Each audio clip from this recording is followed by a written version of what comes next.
Hi guys! Welcome for another video! At dahil tanghali na nga ang pasok ko, tinan mo naman kakaunti lang ngayon ng mga nabiyahe pa school. At ayan nga, nakarating na tayo dito sa school. Nag-iintay lang ng bakante pang room para may pagstayan kami. At todo review naman aring mga iba kong kasamahan ni E. At samantalang aring isa ay tulog. Kahit kabado ng susunod na subject ay tulog.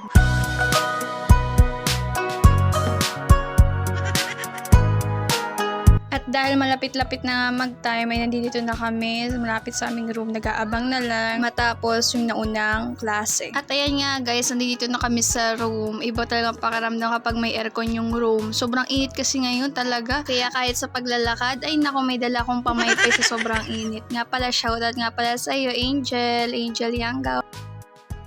At nairaos din naman ang period na ito kahit kabado sa pagsagot sa recitation. At ayan nga, natapos na ang aming unang subject and last na subject sa araw na ito at pauwi na nga kami. Syempre, pero bago umuwi kami, nagutom na nga. At napadaan lang kami dito malapit sa 7-Eleven, malapit sa school. Dahil nga nauhaw na rin ako at wala pala akong baon na tubig. At ayan, nagkakwentuhan lang kami. At nagpapalipas mo ng oras bago umuwi. Hindi, pwede ha, nakailang take nga rin ang iba doon. Hindi, ang iba, sa iba talaga gusto nila isang take lang. Oo, pero ako na nga tayo nakailang take doon. Gawa Yung hindi maskan yata Sa akin nga, nahihirapan. one take lang bisa akin, kaya tanga ako sa picture. Alam ko, nakailang take pero At matapos nga namin tumambay sa 7-Eleven ay umuwi na rin ako. Naalala ko may inuutos pala sa akin ng mama. Inuutos. Ay naku naman.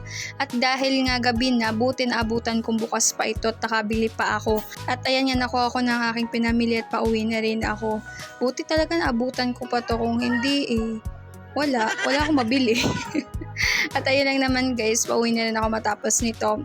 Ayun lang guys, kaganapan para sa araw na ito. Paalam, ingat!